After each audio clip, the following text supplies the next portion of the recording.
समाजवादी महिला संघ मध्य प्रदेश समितिको भेला मोहतरीको बर्दिवासमा यही भाद्र 18 गते शनिबारका दिन सम्पन्न भएको छ। सञ्जिला यादवको अध्यक्षता तथा जसपा नेपालको केन्द्रीय अध्यक्ष माननीय उपेन्द्र यादवको प्रमुख आतिथ्य र संघीय कृषि तथा पशुपक्षी मन्त्री माननीय मृगेन्द्र कुमार सिंह यादवको विशिष्ट आतिथ्यमा सम्पन्न भयो। प्रदेश स्तरीय भेलामा सैकड़ों महिलाहरूको उपस्थिति रहेको थियो भने कार्यक्रममा मध्य प्रदेशकी आर्थिक मामिला राज्य मन्त्री माननीय उषा कुमारी यादव, मध्य प्रदेश की कोषाध्यक्ष रेणु कुमारी यादव सिराली, महिला संघ की केंद्रीय अध्यक्ष निर्मला कुमारी यादव, पार्टी का राजनीतिक समिति का सदस्य, प्रदेश समिति का सदस्य तथा विभिन्न तह तबकाका पदाधिकारीहरूले आफ्नो धारणा राख्नु भएको थियो। त्यसै क्रममा जसपा नेपालका केन्द्रीय अध्यक्ष माननीय उपेन्द्र यादवले यसरी आफ्नो धारणा राख्नु भएको थियो। तो आज हमारे समाज में करीब 2500 BC से लेके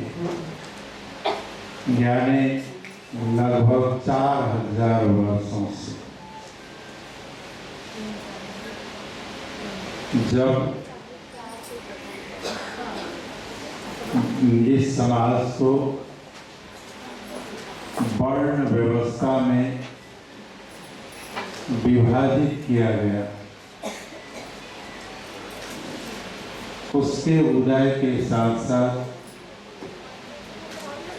दो समुदायों को, एक दलित समुदाय और दूसरा महिला, इन्हें धीरे धीरे शिक्षा प्राप्ति, संपत्ति का संग्रह और आर्जन, सामाजिक और राजनीतिक गतिविधियों में भागीदारी होने के साथ साथ शासन और शक्ति से दूर करते उन्हें समाज के सबसे ज्यादा शोषित, सबसे ज्यादा कमजोर बनाया गया और आज तक यह समस्याएं यथावत हैं। उससे पहले जब समाज वर्ण व्यवस्था में विभाजित नहीं हुई, उस वक्त हमारे समाज में महिलाओं की प्रधानता होती थी और उसी युग में महिलाएं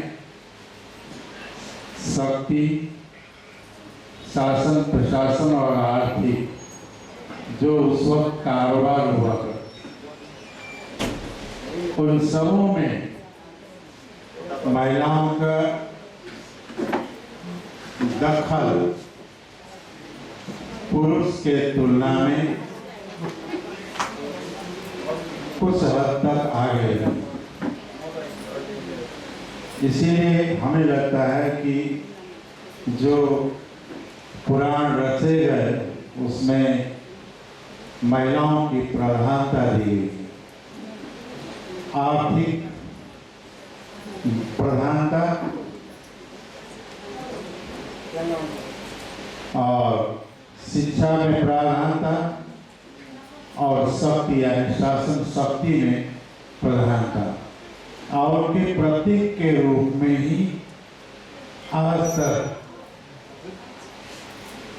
धन के रूप में प्रधानता के लिए, धन के प्रधानता में लक्ष्मी, विद्या में, ज्ञान में सरस्वती या शक्ति में दुर्गा या और नाम से जाना जाता है। यह आज की बात नहीं है, यह ग्रंथों का रचना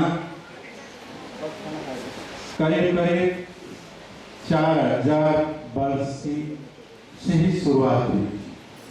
उस वक्त प्रधानता थी, लेकिन जो ये वर्ण व्यवस्था का उदय हुआ, उसके साथ साथ महिलाओं की आर्थिक शक्ति कमजोर कर दी गई। सामाजिक और राजनीतिक गतियों में भागीदारी लेने उस वक्त का उससे वंचित कर दिया गया और शक्ति और स्रोत से वंचित होते हुए धीरे धीरे धीरे धीरे जाकर के महिलाओं की अवस्था को बहुत ही कमजोर कर दिया और ऐसी सामाजिक व्यवस्था का शुरुआत हुआ। इसलिए आज हमारे यहाँ हमारे समाज में तुलनात्मक रूप से जो महिलाओं की अवस्था है, इसका मूल दोष हमारे सामाजिक प्रणाली से ही है। इसी प्रणाली का मूल दोष, हमें इसे बदलना होगा। अभी के समाज पुरुष प्रधान समाज है। हम लोग समाजवादी हैं। हम लोग का अवधारणा की समाज न पुरुष प्रधान न महिला प्रधान, समाज दोनों की समानता वाली है। बराबर के हक, अवसर और अधिकार, सम्मान, भागीदारी, ये सब बराबर में होनी चाहिए। तो ये समाजवादियों का अवधारणा, हम लोगों की अवधारणा है। लेकिन यहाँ तक पहुंचेंगे कैसे? जब तक हम समाज को बदल नहीं सकते, तब तक महिलाओं का उत्पीड़न को बदल की अवस्थाओं को बदल नहीं पाए। इसे बदलने के लिए आवश्यक है, सबसे पहला महत्व है कि वही पुरानी फॉर्मूला को पकड़ना होगा। नंबर पहला अवस्था है बदलने के लिए, किसी भी समाज का, समुदाय का बदलने के लिए हमें जिस चीज से पीछे पड़े उसी को आगे बढ़ाना होगा। जैसे नंबर 1 शिक्षा। शिक्षा वो ताकत है जिससे दुनिया को, ये राजनीतिक प्रणाली नहीं, सिर्फ सामाजिक व्यवस्था को ही नहीं, हम पूरी दुनिया को बदल सकते हैं। वह बदलने की ताकत किसमें है? शिक्षा में। हमारे यहाँ नेपाल में महिलाओं का शिक्षा में पकड़ बहुत ही कमजोर रही है। स्कूल में जाएंगे तो बच्चों का देखेंगे आप संख्या, थोड़ी बहुत जो है बच्चियां भी स्कूल जाती है, लेकिन जो क्लास ऊपर चलते गए वह छोड़कर स्कूल छोड़ने की पर जो है संख्या बढ़ती जाती है। जब हम कॉलेज और यूनिवर्सिटी में जाते हैं तो वहाँ बहुत ही कम है। उसमें भी नेपाल के एवरेज में, हमारे मध्य क्षेत्र में क्या है, बहुत कम लोग शिक्षा के, उच्च शिक्षा में भागीदार।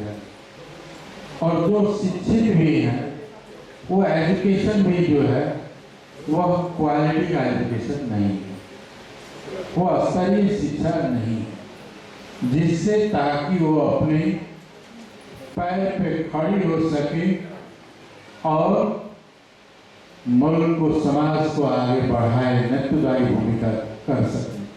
इस तरह का गुणात्मक शिक्षा के अभाव है।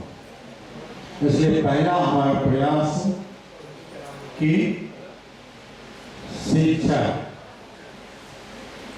को आगे बढ़ाएं।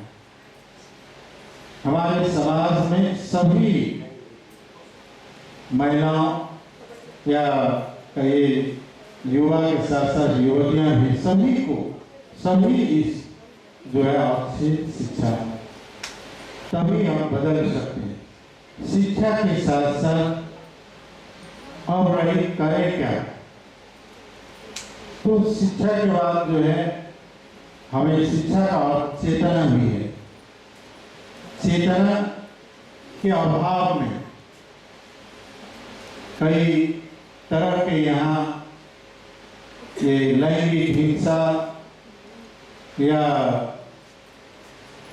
वायलेंस की घटनाएं हर रोज घट रही हैं, नेपाल में, भारत में और कई मुल्कों में। ये क्यों हो रहा है? इसके साथ साथ जब हम देखते हैं कि छोटे छोटे चाइल्ड लेबर जिसे होते बाल मजदूरी, उसमें संख्या सबसे ज्यादा महिलाओं की ही है, बादल करने वाले बच्चियों का ही है। और हम देखते हैं कि बलपूर्वक काम करने की और देखते हैं माइग्रेशन की, ले जो एक उस जगह से दूसरे जगह, एक मुल्क से दूसरे मुल्क जाने की काम की कोशिश, इसकी में भी हम देखते हैं महिलाओं की बहुत बड़ी संख्या है। इसके साथ साथ जो असमानताएं हैं कि हम बराबर काम करते लेकिन उसके बदले में हमें बराबर वेतन नहीं मिलती। इसके साथ साथ कई तरह की उपेक्षा और उत्पीड़न रही है। इसका एक बहुत बड़ा पक्ष है कि हमारी चेतना के अभाव के कारण हम कहीं न कहीं उलझ जाते हैं। इसलिए शिक्षा पहले, इसके साथ साथ इस समाज को बदलने के लिए जो गलत प्रथाएं हैं, जो गलत रीति रिवाज है, जो कुरीतियां हैं, जो सैकड़ों वर्ष से, हजारों वर्ष से चली आ रही है, उसे हम अज्ञानतावश धो रहे हैं। परंपरा के नाम पर, रीति रिवाज के नाम पर कई तरह का जो अव्यवहारिक और अवैज्ञानिक परंपराएं हैं, उसे भी बदलना होगा। उसे बदलने के लिए हमें संघर्ष करनी होगी। लेकिन संघर्ष करें कैसे? संघर्ष करने के लिए तो हमें जागरूकता के साथ साथ संगठित होना पड़े। और संगठित होने के बाद जो समाज में विकृतियां हैं, जो महिला विरोधी गतिविधियां हैं, कार्य हैं, कानून है, उन्हें हमें बदलना होगा। इसलिए राजनीतिक आंदोलन में नेपाल में महिला पुरुष के साथ साथ महिलाओं की भी बहुत बड़ी भूमिका रही। चाहे वो राणा विरोधी आंदोलन हो, चाहे वो निरंकुशता के विरुद्ध आंदोलन हो, चाहे जन आंदोलन हो, चाहे सशस्त्र विद्रोह हो, चाहे वो ऐतिहासिक मधेश जन विद्रोह, सभी आंदोलनों में महिलाओं की बहुत बड़ी भागीदारी। लेकिन मधेश जन विद्रोह में हमने देखा कि नेपाल के इतिहास में जबरदस्त रूप में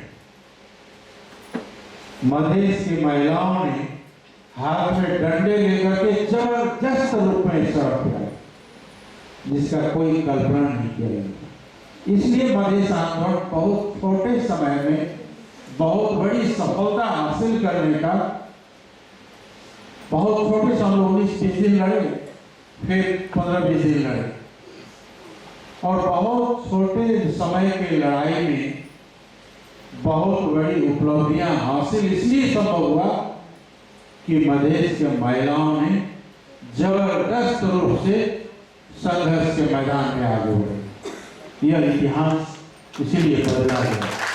अगर आप लोग उस तरह से भूमिका में नहीं होते तो आंदोलन सफल नहीं होता और आज का ये दिन देखने का अवसर भी नहीं मिलता। अब संव्यवस्था तो हम लोगों ने बदला, राजनीतिक प्रणालियां बदली, निरंकुश व्यवस्था से, निर्दलीय व्यवस्था से बहुदलीय व्यवस्था में, बहुदलीय प्रणाली से संघीय गणतंत्र में आ गए हम लोग।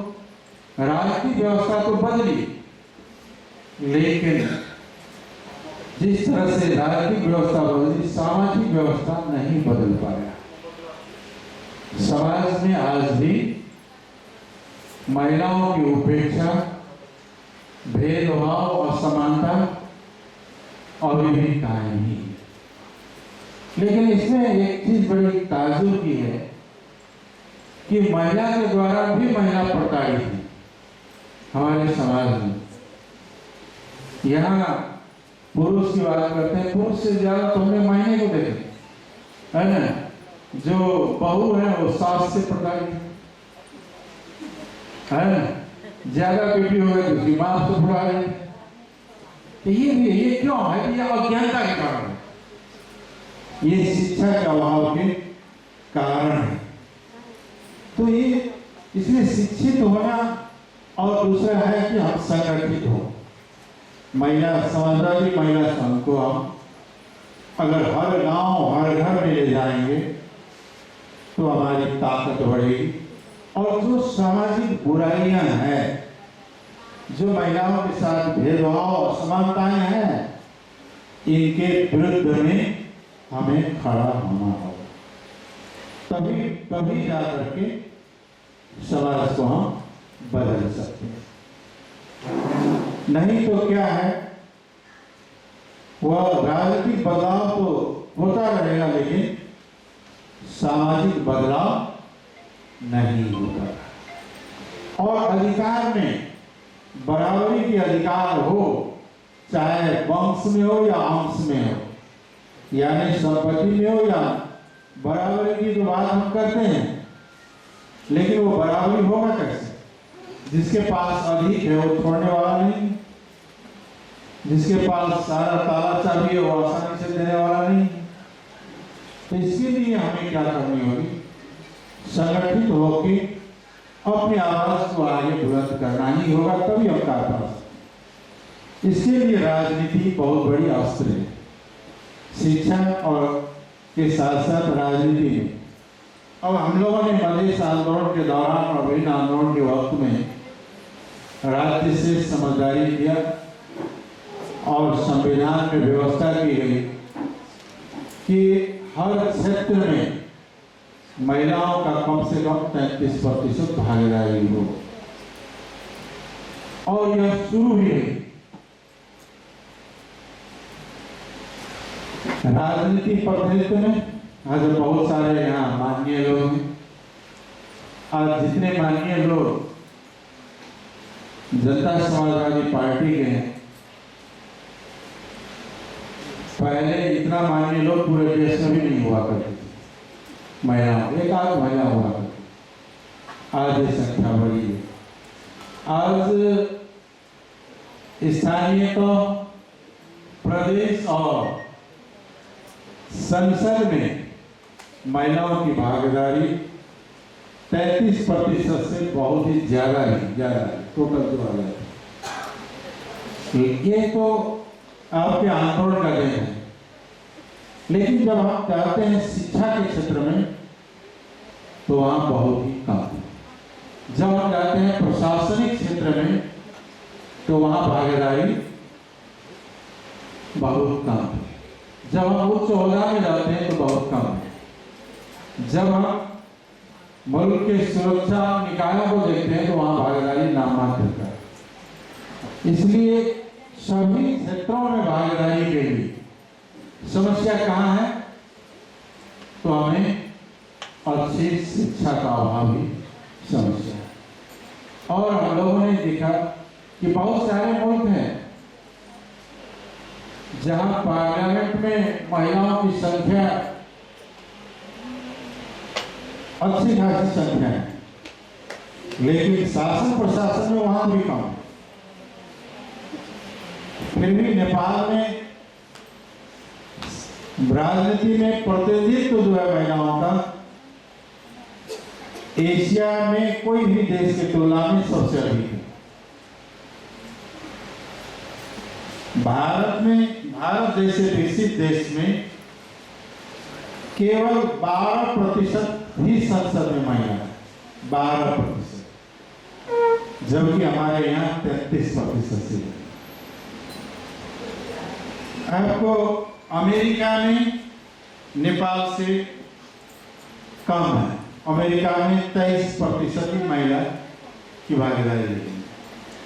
अब आप जाएंगे इंग्लैंड में, ग्रेट ब्रिटेन कहते हैं उसको, तो वहाँ केवल 32% महिला का ही भागीदारी है। बांग्लादेश में 20% महिला की भागीदारी। पाकिस्तान में उससे कम है। आपको जापान जैसे विकसित देश में संसद में केवल 10% महिला है। चाइना जैसे विकसित देश में केवल 25% भागीदारी महिला है। यानी चीन, जापान, भारत, अमेरिका, इन देशों की तुलना में नेपाल में राजनीतिक क्षेत्र में महिलाओं की भागीदारी बहुत अच्छी है। यह क्यों हुआ? क्योंकि यहाँ संघर्ष और आंदोलन के दौरान महिलाओं की अच्छी भागीदारी हुई। और खास करके हमने देखा संविधान सभा में, जब पहले संविधान सभा में या दूसरी भी संविधान सभा में हम रहे, वहां देखे कि सभी पार्टी की महिलाओं ने एक महिला कॉकस बनाया। वहां गजब की महिलाओं का एकता दिखाई दी और वो जाकर के सभी को घेर घेर करके लगा, बोलेंगे 33% हमारा रिजर्व करो। पार्टी में, सरकार, पार्टी में, संसद में और स्थानीय तौर में 35% कम से कम होना ही चाहिए। कहा कि उन्होंने जब घेरने लग गए और उस वक्त उपस्थिति भी थी, तो यह स्थापित हुआ। कोई ऐसा देश नहीं है जहां पुरुषों की तुलना में महिलाओं की अधिक भागीदारी है। जैसे देश है रुवांडा, वहां 61% महिला है, यानी पुरुष से बहुत ज्यादा महिलाएं हैं। इसी तरह से क्यूबा समाजवादी देश है, क्यूबा में 54% महिलाओं की भागीदारी है। फिर क्या है कि ये हर मुल्क में महिलाओं का भागीदारी बहुत सारे मुल्कों में बहुत ही कम है। अभी देखेंगे, अभी के दुनिया में 22 देश में टोटल महिलाओं का या सरकार प्रमुख या राष्ट्र प्रमुख के रूप में 16 देशों में महिला राष्ट्र प्रमुख, 13 देशों में सरकार प्रमुख। तो इसलिए ये देश चलाने के लिए जो धारणाएं हैं कि ये महिला से नहीं होगा, नेपाल में भी राष्ट्रपति महिलाएं हैं। अगर ये लोग सोचते हैं कोई भी कि महिला में देश चलाने का क्षमता नहीं है, वो घर चलाए, तो ये गलत साबित हो चुका है। अवसर और उन्हें उचित अवसर मिले शिक्षा का, उचित अवसर मिले राजनीतिक गतिविधियों में, तो महिला देश चलाने में और निर्माण करने में सक्षम है और कर सकती है। हमारे पड़ोसी मुल्क में, भारत में करीब करीब आपको 20-21 वर्ष तक महिलाएं प्रधानमंत्री थी। इंदिरा गांधी, उन्होंने बहुत अच्छी तरह से चला। श्रीलंका में महिला ने बहुत अच्छी तरह से चलाई, वहां भी। इजराइल में बहुत लंबी समय तक वहां सरकार पर महिला रही है। कई देशों में ऐसा है। तो इसलिए महिला नहीं कर सकती वो युद्ध और चला रही। सिर्फ राजनीति में नहीं, ज्ञान विज्ञान में भी, भाई विज्ञान के क्षेत्र में भी बहुत सारे आविष्कार महिलाओं ने किए। आपने सुना होगा मैडम क्यूरी का नाम, जिन्होंने रेडियो का आविष्कार, बहुत सारा क्षेत्र। मेडिकल साइंस में बहुत आगे अभी दुनिया में महिलाओं की मेरा निकल चुकी है। अब तो अंतरिक्ष में भी पुरुष के बराबर महिला भी हो गई आगे बढ़ने। तो क्या नहीं कर सकती? जो पुरानी कॉन्सेप्ट थी, अवधारणा है कि महिलाओं का काम है खाना पकाना और बच्चे पैदा करना, ये जमाना अब चला गया। महिलाएं देश भी चला सकती है, प्रदेश भी चला सकती है, अर्थव्यवस्था भी चला सकती है, राजनीति भी चला सकती है, सरकार भी चला सकती है। यह युग और स्थापित हो चुका है और यह यथार्थ है। इसके लिए क्या जरूरी है कि हमें उसके लिए उचित तालीम दी। अब अभी क्या समस्या क्या है हम लोगों का भी कि 33% महिलाओं को राजनीतिक हर अंग में लाना है, लेकिन टोटल महिलाओं की संख्या में केवल 2% महिला राजनीति में लगी है। राजनीति में कुल महिलाओं की संख्या में केवल 2% महिलाएं ही राजनीति में, 2% आप देखेंगे आपके मोहल्ले में, गांव में, तो आप अकेले पाल हैं। और तो फिर 33% कैसे पहुंचा है? तो इससे क्या होगा कि राजनीतिक गतिविधि में महिलाओं को संख्या बढ़ाते चलना पड़ेगा। ये कठिनाई है। तो इसके लिए जरूरी है कि हम उन्हें सबसे पहले हम लोग जो प्रॉपर ट्रेनिंग है, महिला हमारी समाजवादी महिला संघ महिलाओं के लिए प्रशिक्षण चला, उसमें आकर के हम लोग भी सहयोग करेंगे, पार्टी सहयोग करेगी कि आप यह संगठन जो है प्रशिक्षण चला। प्रशिक्षण के साथ साथ वर्कशॉप, सेमिनार सब शैक्षिक बौद्धिक गतिविधियों को आगे बढ़ाना और संगठित होने के लिए पार्टी में तो कोटा प्रणाली को स्थापित, उसको व्यवहार में उतारना है और इसके साथ साथ राज्य के अन्य निकायों में, कर्मचारी तंत्र में भी महिलाओं का कोटा प्रणाली को और आगे और वृद्धि किया। तभी जब भागीदारी मिले की अवसर मिलेगी तो योग्यता और क्षमता का भी विकास होगा। अवसर नहीं मिलेगा तो कैसे विकास होगा? स्कूल जाने का अवसर ना मिले तो विद्वान कैसे बनेगा, चाहे पुरुष हो चाहे महिला। इसलिए क्या है कि अवसर की प्राप्ति और उसे प्राप्त करने के लिए तालीम, शिक्षा, वर्कशॉप, सेमिनार, इस तरह का प्रोविजन को, इस तरह का अभ्यास को हम आगे बढ़ाएं और समाजवादी महिला सबसे ज्यादा जोर, सबसे ज्यादा महत्व महिलाओं की भागीदारी राजनीति में बढ़ाना, महिला संगठन मजबूत करना और प्रशिक्षित करना। प्रशिक्षित करके महिलाओं को पार्टी के हर एक अंग में, हर कमेटी में हम प्रशिक्षित करें, ट्रेन करें और हर जगह उन्हें स्थापित करें, तब ही हो पाएगा। इसके साथ साथ ये राजनीति के साथ साथ जो है हमें लड़ाई करना है, हमें लड़ना है। हमारी चुनौती क्या है? तो अभी भी जो जेंडर इक्वालिटी यानी लैंगिक समानता की बातें हैं, समान अधिकार और अवसर की बातें, यहाँ हमारे बहुत बड़ी चुनौती।